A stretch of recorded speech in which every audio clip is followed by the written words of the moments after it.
It was a difficult time. I mean, it's certainly difficult reading about it in the papers every day on the way to school.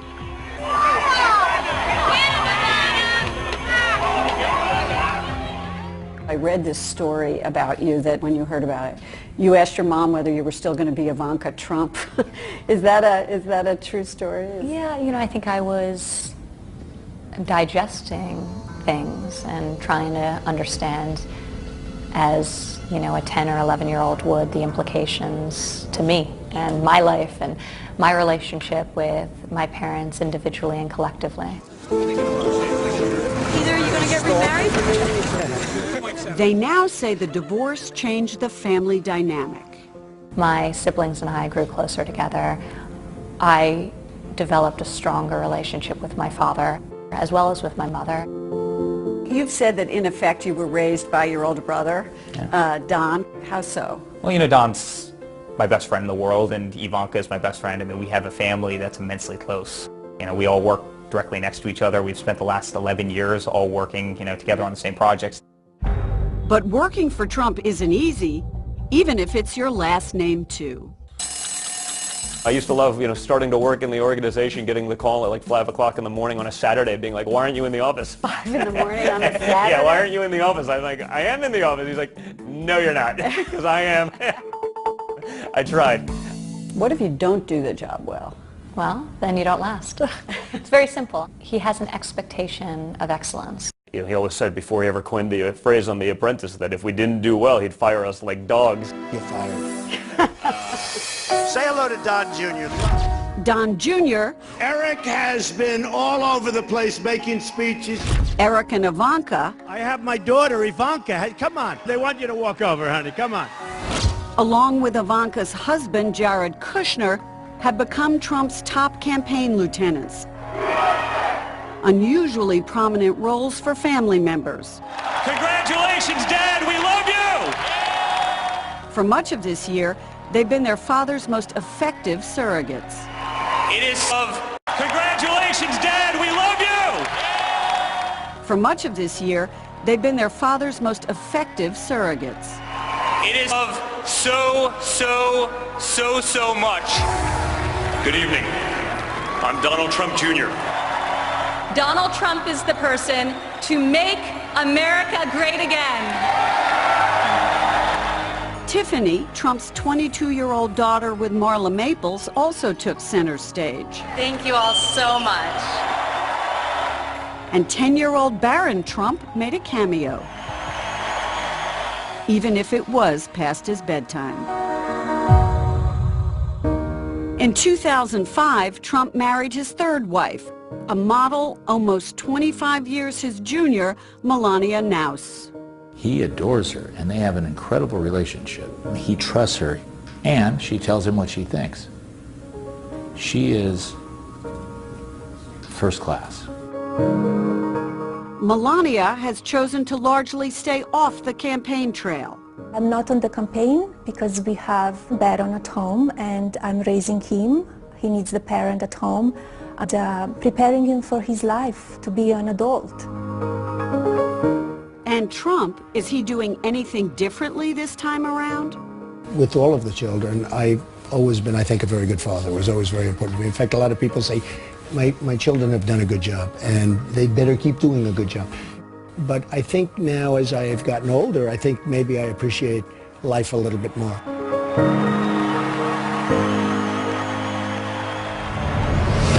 Ahead, How would you fight ISIS, Mr. Trump, if you're president?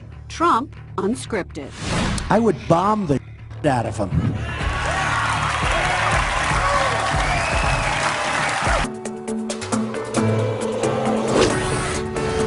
45 years after Donald Trump barreled into Manhattan with limited experience, unlimited ambition, and a determination to leave his mark, it was the same story all over again.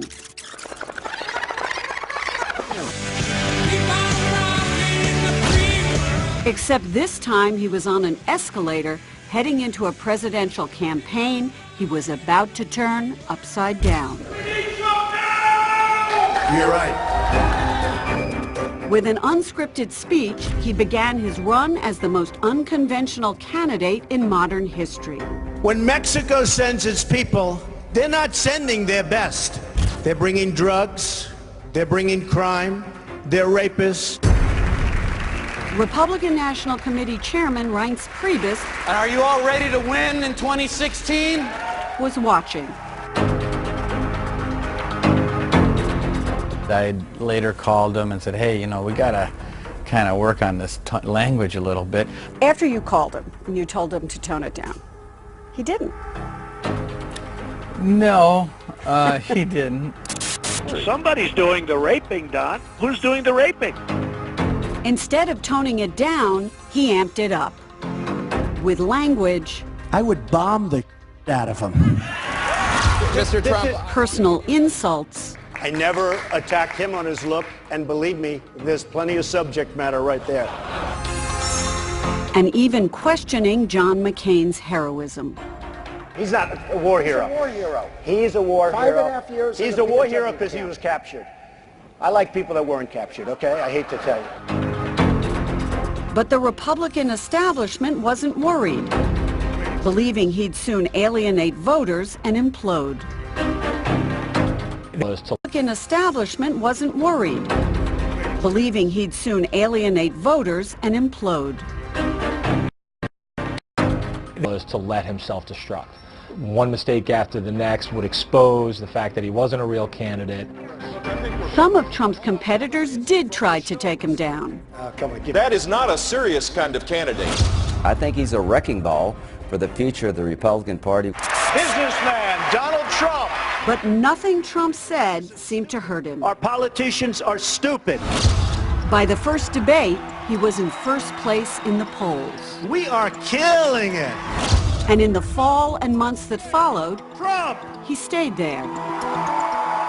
No matter where I go, we have these incredible crowds. Something is happening that's amazing. He blocked out the sun from so many of the other candidates because Donald Trump, with one tweet or with one press conference or with one interview, could drive an entire news cycle for 3 or 4 days. Unbelievable! At his rallies, his audiences only grew. Do me a favor, take the cameras off me and pan the crowd, okay?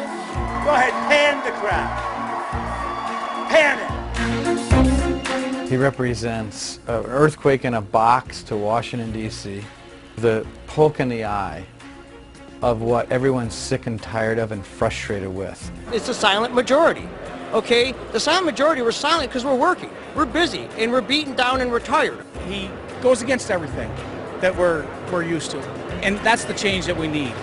Mr. Trump! His strategy stayed the same.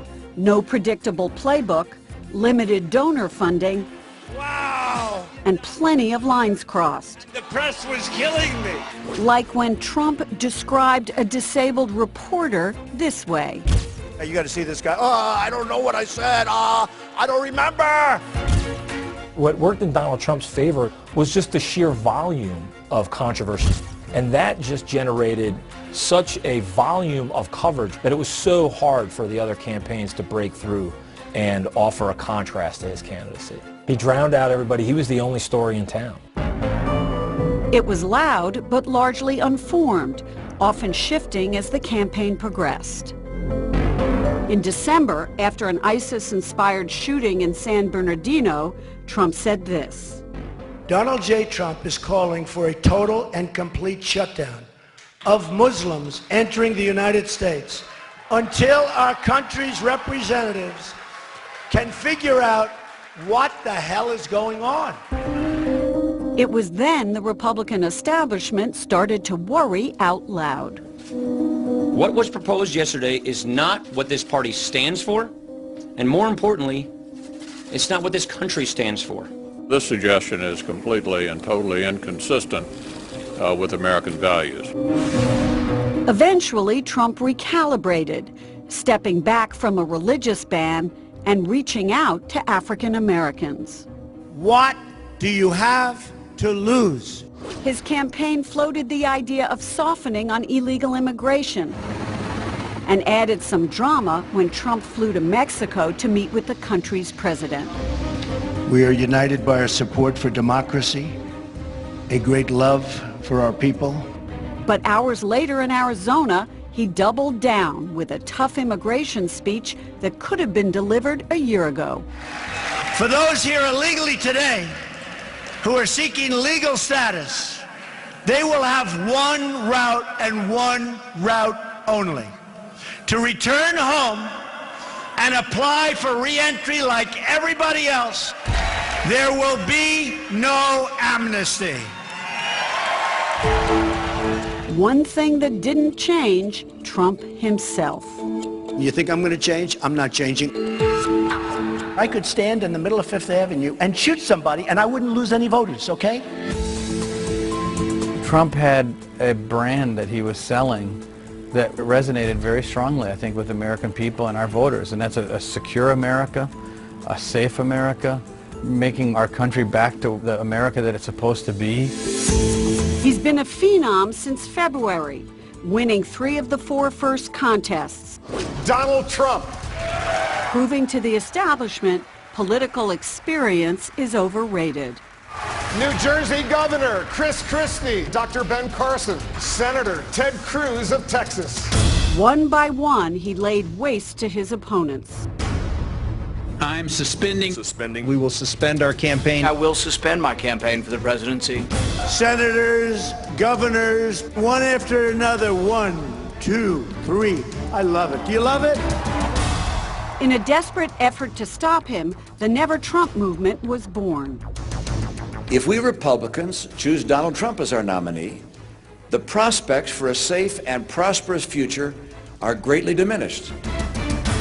Mitt Romney, the 2012 Republican nominee, criticized everything from Trump's integrity Dishonesty is Donald Trump's hallmark. to the candidate's refusal to release his taxes. He will never, ever release his tax returns. He has too much to hide. Every presidential nominee for the last 40 years has released returns, except Trump.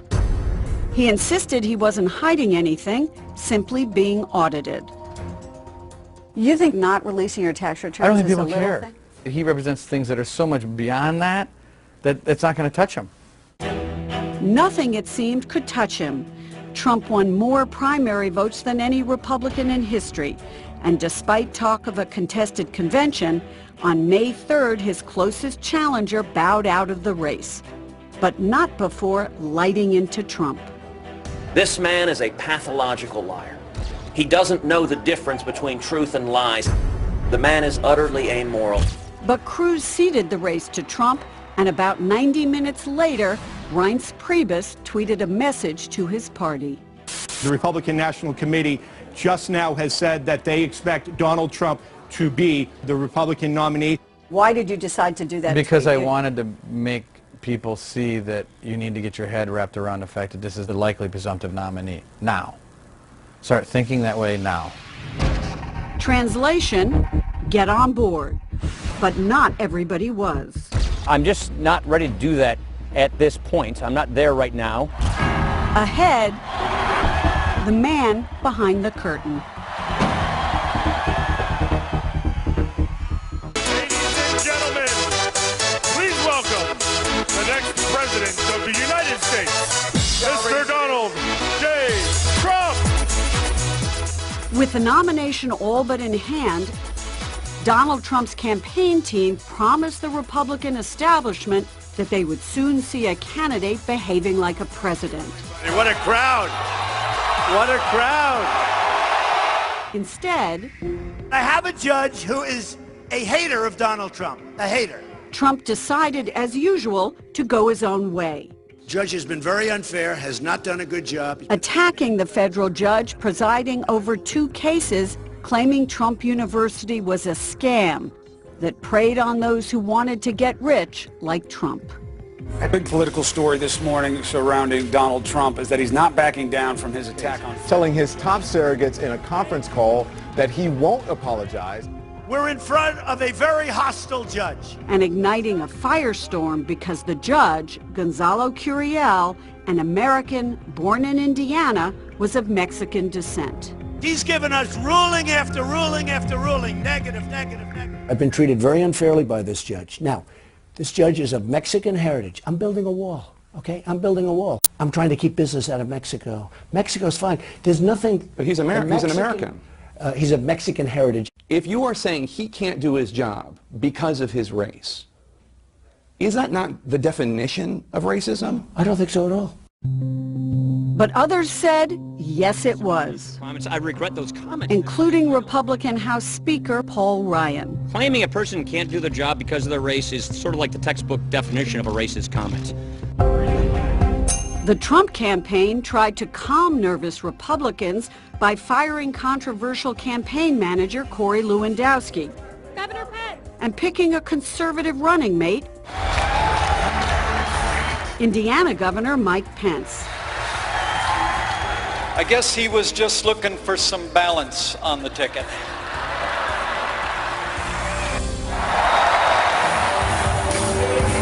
In the wake of the Republican convention, Trump's polls went up. It seemed he had turned a corner. Donald Trump. Then, at the Democratic convention, the father of a Muslim American Army captain who had been killed in Iraq took aim at Trump. Go look at the graves of brave patriots who died defending United States of America. You will see all faiths, genders, and ethnicities. You have all faiths, genders, and ethnicities. You have and no one. On ABC News, Trump fired back. I think I made a lot of sacrifices. I worked very, very hard. Reaction from leading Republicans was swift and harsh. That family just deserves respect and acknowledgement of the huge sacrifice they made, and that's it. Donald Trump is getting an earful from top Republicans, the veterans of foreign wars and Gold Star families. Despite their displeasure, Republicans stuck by their man. Until months later, when a leaked video of a 2005 off-camera conversation captured Trump making lewd and sexually aggressive comments about women. I did try and her. She was married. I took off her and I moved on her like a bitch, but I couldn't get there. And she was married. And all of a sudden I see her, she's now got the big phony tits and everything. She's totally changed her look. Trump was talking to then Access Hollywood host Billy Bush as they rode a bus to a soap opera set. You know, I'm automatically attracted to beautiful. I just start kissing them. It's like a magnet. You just kiss. I don't even wait. And when you're a star, they let you do it. You can do anything. Whatever you want. Grab them by the pussy. I can do anything. For the first time during his campaign, Trump apologized. Anyone who knows me knows these words don't reflect who I am. I said it, I was wrong, and I apologize. This tepid apology was followed by a dismissive answer at the presidential debate. This was locker room talk. Followed by a flat-out denial after being repeatedly pressed by Anderson Cooper. You did not actually kiss women without consent or grope women without consent. I have great respect for women. Have you ever done those women things? Have respect for me. And I will tell you, no, I have not. But for many top Republicans, that just wasn't good enough. And this time, there seemed no going back. When Mr. Trump attacks women and demeans the women in our nation and in our society, that is a point where I just have to part company. I'm out. I can no longer, in good conscience, endorse this person for president. Mono, I think we have some big news here. Yeah, we do have some big news. Paul Ryan, the House Speaker, saying he's done defending Donald Trump. Trump's denial at the debate that he had ever groped or assaulted anyone emboldened several women to come forward, claiming that they had been victimized. When was the first time you saw Donald Trump? Jessica Leeds told CNN's Anderson Cooper Trump touched her inappropriately while on a plane back in the 1970s. He was grabbing my breasts and trying to turn me towards him and kissing me, and Then after a bit, that's when his hands started going towards my knee and up my skirt. And that's when I said, I don't need this. And I got up. Trump denied the allegations, saying the reports were politically motivated and threatened to sue. These vicious claims about me of inappropriate conduct with women are totally and absolutely false. In the home stretch, Trump's campaign for the presidency is less about the party and more about himself. And it's his belief in himself that led him to enter the race. He had the ability and the courage, and he had practiced the art of celebrityship. He's got power. He kind of has it all. So I think he was testing, saying, how good am I? Where else can I go with this? What new canvas can I draw upon that I have not yet conquered? I don't think he's running for president because he ran out of deals to do. I think he's running for president because he actually thinks that there's no better qualified person on earth. He was going to go for the top job if he was going to go for any political office.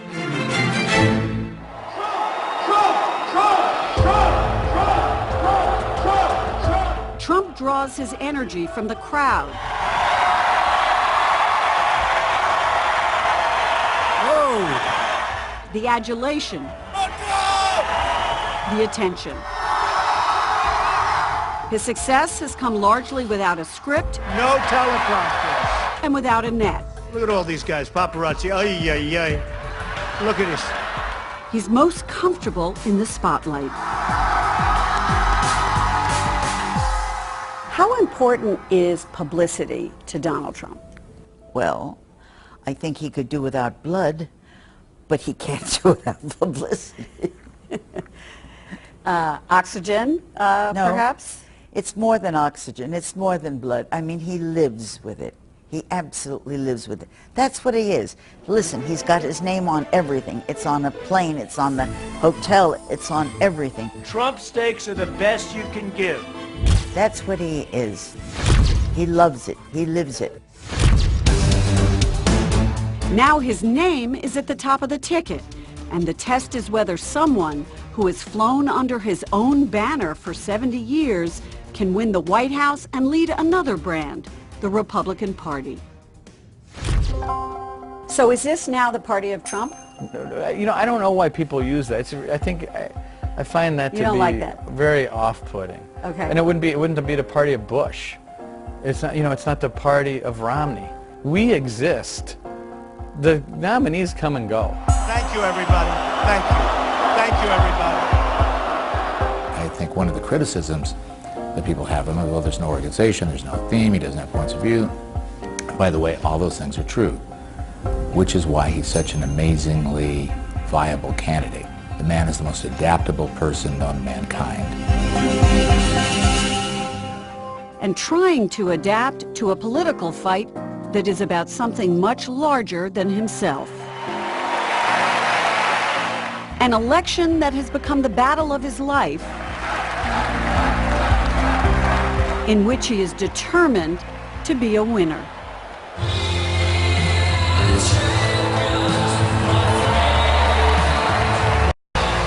We will make America strong again.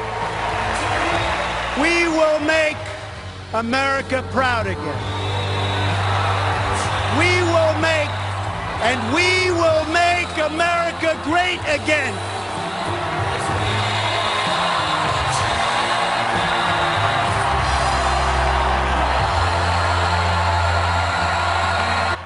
The following is a CNN special report.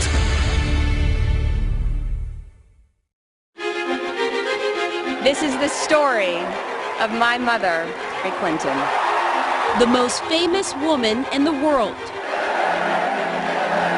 And perhaps the most controversial. I don't remember a time when my mom wasn't being attacked. What difference at this point does it make?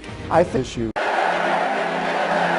And perhaps the most controversial. I don't remember a time when my mom wasn't being attacked. What difference at this point does it make? I think issue from the battles that she's fought.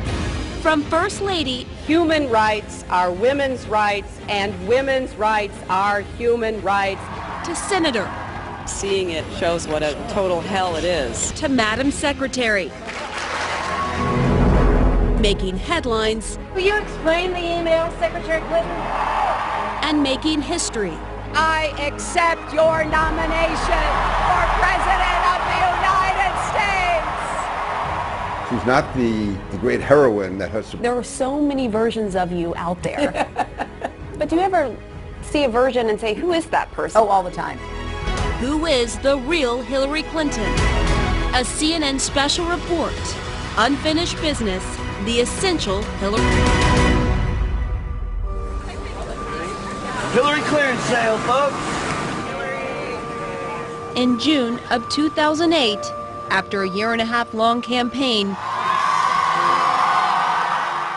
hundreds of Hillary Clinton's friends and supporters gathered in the nation's capital.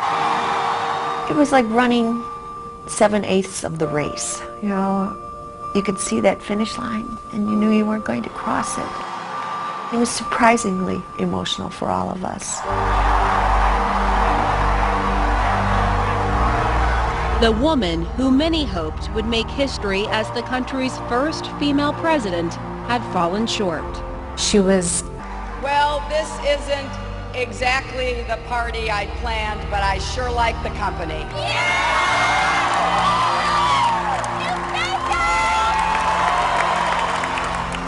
I did feel as if I was standing there at another step before women.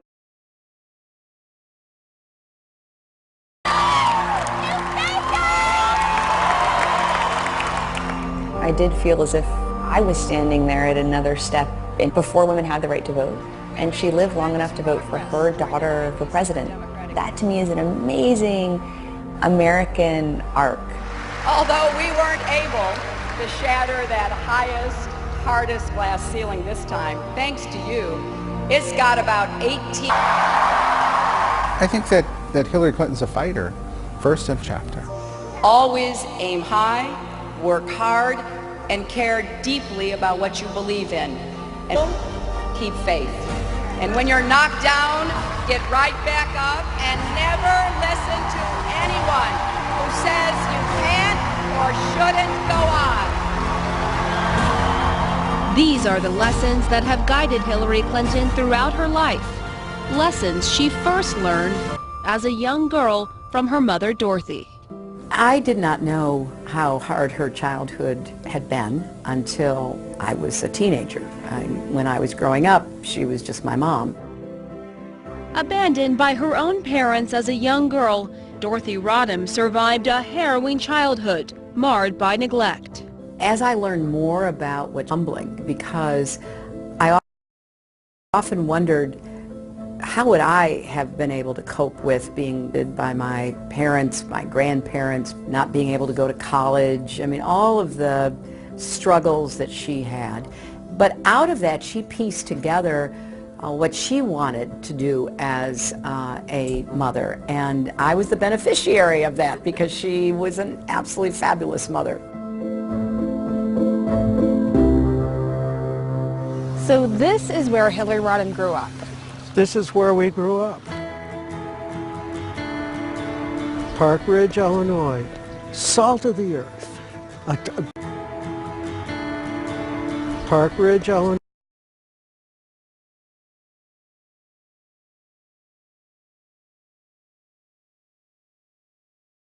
A great deal of pride in its middle class values. Is where Hugh and Dorothy Rodham would raise all three of their children. Ernie Ricketts was a neighborhood friend. On this corner, we would play baseball, and the manhole covers were the bases. In addition to baseball, her friends say Hillary loved a good debate. Hill's dad, he loved nothing better than to throw out a topic that he knew we would go, no way! And I think we all learned to debate from sitting around their dinner table. Biographer Carl Bernstein, Hugh Rodham was known to turn family dinner table debates into something much less palatable. He would go around the table and call on Hillary and call on Hillary's brothers, and then Dorothy Rodham, Hillary's mother, would try to express herself, and he'd say, "What the hell do you know, Miss Fancy Pants?" And it was kind of vicious. And how tough was he as a father? Well, he was tough. I mean, he was a man of his time. He had been a chief petty officer in the Navy during World War II, training thousands of young sailors to go off mostly to the Pacific. So my dad was very old-fashioned. If I would bring home a good report card, he'd say, "Oh, you must go to an easy school." I mean, he was always trying to push me further than I might otherwise go. Hillary's mother taught her no matter what was standing in her way, she could always push through. one day she took a carpenter's level and held it up for Hillary as a lesson in life. While all hell can be breaking loose around you when you're like this and you're like that, what you want to do is come back to center. Part of finding that center was religion. Her faith and prayer were a foundation that she could always return to, and it has served her very well at difficult times in her life. Dorothy Rodham was a Sunday school teacher at the First United Methodist Church, where Hillary would cultivate her faith in youth minister Don Jones. Not only did he preach the Gospels of Christ, he also came with Bob Dylan records, and most significantly, he took them downtown in Chicago to hear Martin Luther King speak. What do you want? Meeting Dr. King was transformative for Hillary, who had rarely made it outside the confines of Park Ridge. Here's a white kid growing up in a all-white suburb who actually gets a chance to hear one of the leaders of the civil rights movement and then shake hands with him. What a just unbelievable experience. An experience that would also mark the beginning of Hillary's political evolution. She and I were Goldwater girls together in Park Ridge and set up the Republican headquarters for Goldwater. And then we went away to college. In the fall of 1965, Hillary arrived at Wellesley College, an elite all-women's school outside Boston. It was a huge change because suddenly she was at Wellesley, and Hillary's upbringing had been very sheltered compared to these girls. When Janet Hill arrived at Wellesley that same fall, she too felt a fish out of water and quickly bonded with Hillary. I found her to be friendly and easy to get along with. When Hillary was at Wellesley College, she was very popular, and it was popularity that results from exercising leadership and being successful at exercising leadership. Alan Schechter was Hillary's political science professor and faculty advisor. And she was very interested in these issues of race, gender, poverty. Issues that would soon push Hillary to abandon her Republican roots and begin leading the way for change. She was no doubt the leader of not just the senior class, but the entire college.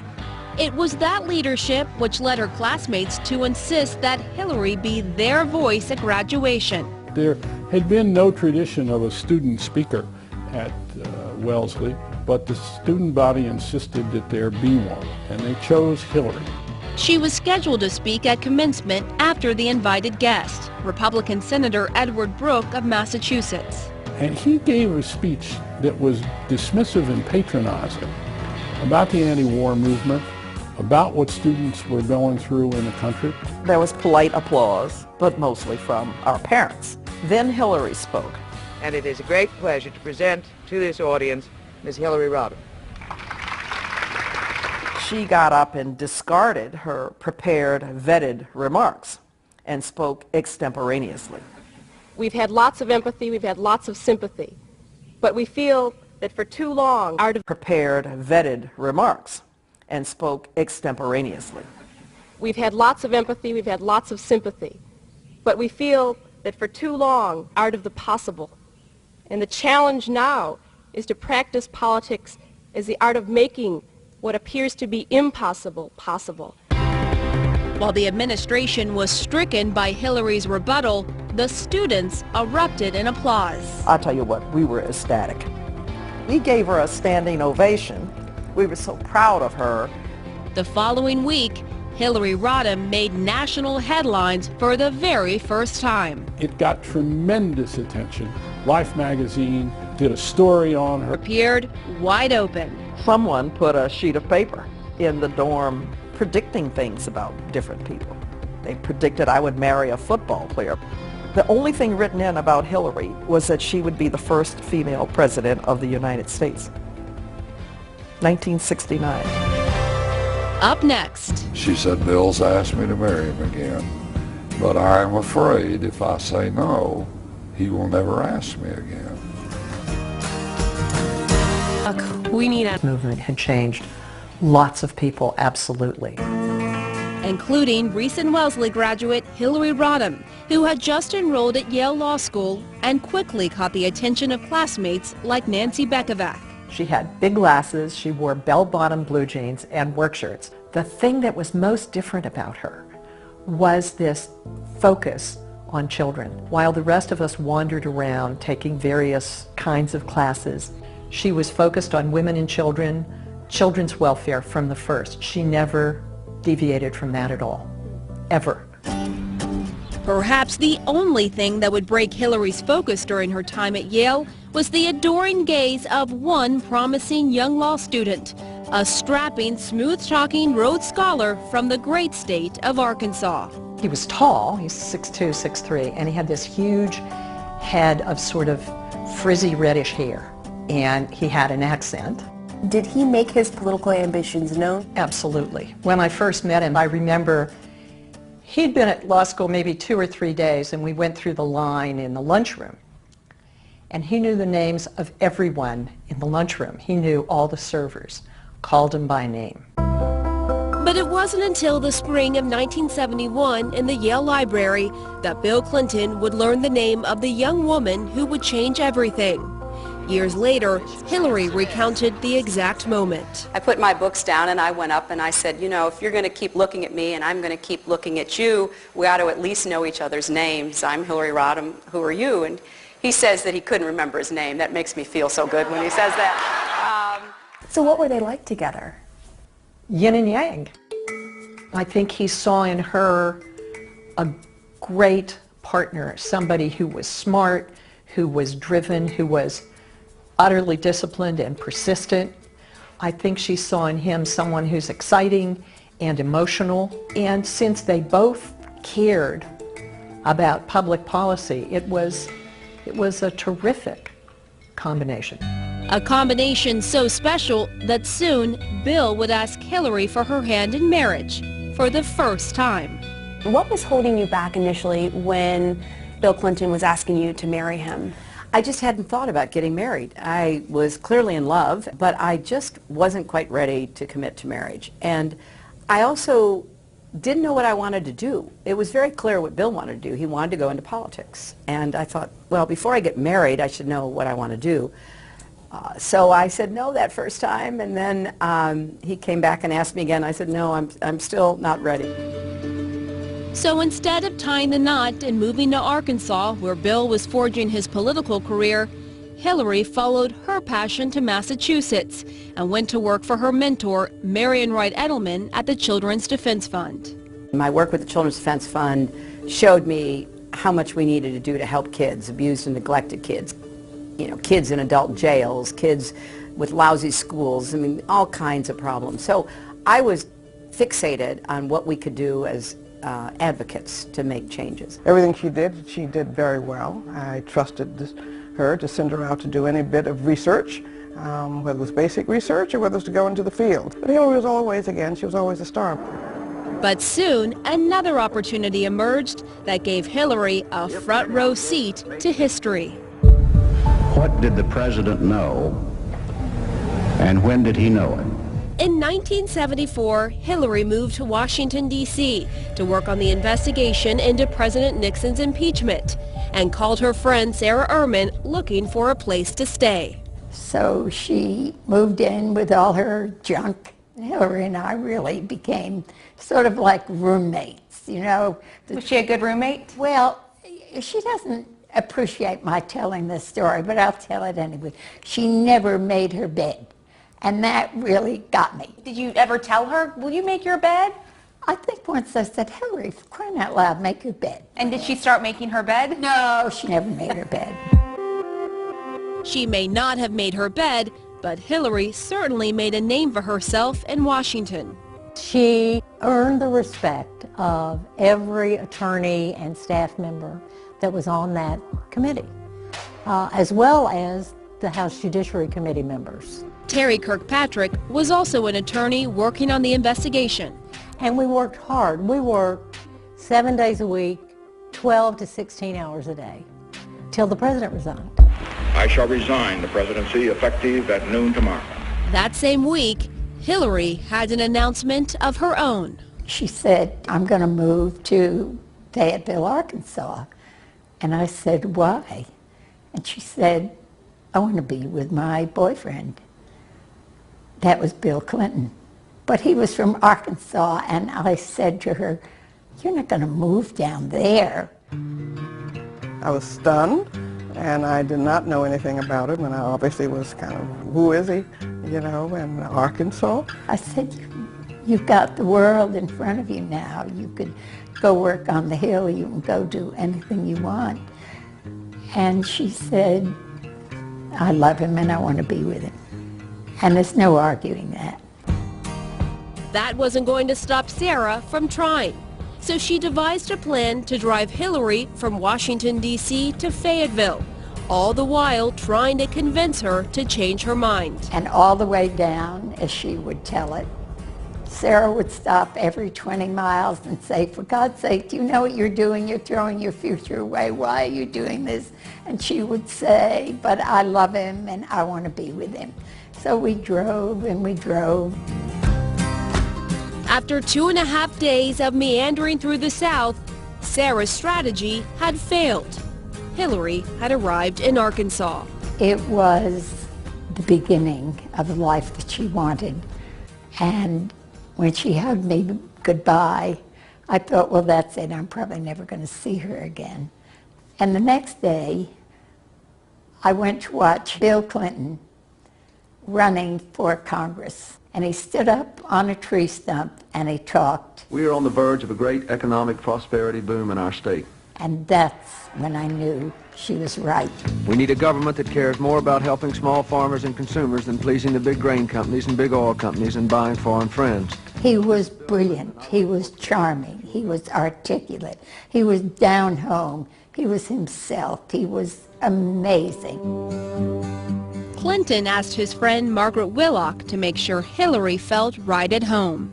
And right before she came, he did call me, and he said, don't forget, she's coming, I want you to call her. And I said, okay, I will. And I did call her the second day she was at the law school, and that's when I met her. Hillary had accepted a position to teach at the University of Arkansas Law School and to expand the school's legal aid clinic. But while Hillary was starting her new career, Bill was busy running his first campaign. I'd never known anybody in politics before, and so I was a little bit hesitant to be thrust into that. But it was his dream. I wanted to support him, but I also wanted to be sure that I was continuing my work as well. I mean, she was so smart, and she was so good. Jim Blair and his then girlfriend Diane bonded with Hillary almost immediately. You would be very surprised to know that an awful lot of the time politics was discussed. They loved talking politics. But in the fall of 1974, the only politics they were talking was Bill Clinton's run for Congress. There's a fella here been talking some about being our next congressman. Though Bill Clinton lost that race, a year later, he'd take one last shot at something else he'd been fighting for. She said, Bill's asked me to marry him again. I want to marry him. I want to spend the rest of my life with him. But I don't want to get married right now. But I am afraid if I say no, he will never ask me again. And my advice to her, which may not have been the best advice anybody ever gave her, was to say yes. In a small ceremony in their Fayetteville home, On October 11, 1975, Hillary and Bill would say, "I do." Bill saw the smartest woman he'd ever seen, a woman that could read his mind, a woman that understood him down to the core. She saw somebody that could make her laugh no matter how bad things got. But Hillary would have no way of knowing just how bad things could get. Coming up. Yes, I was Bill Clinton's lover for 12 years.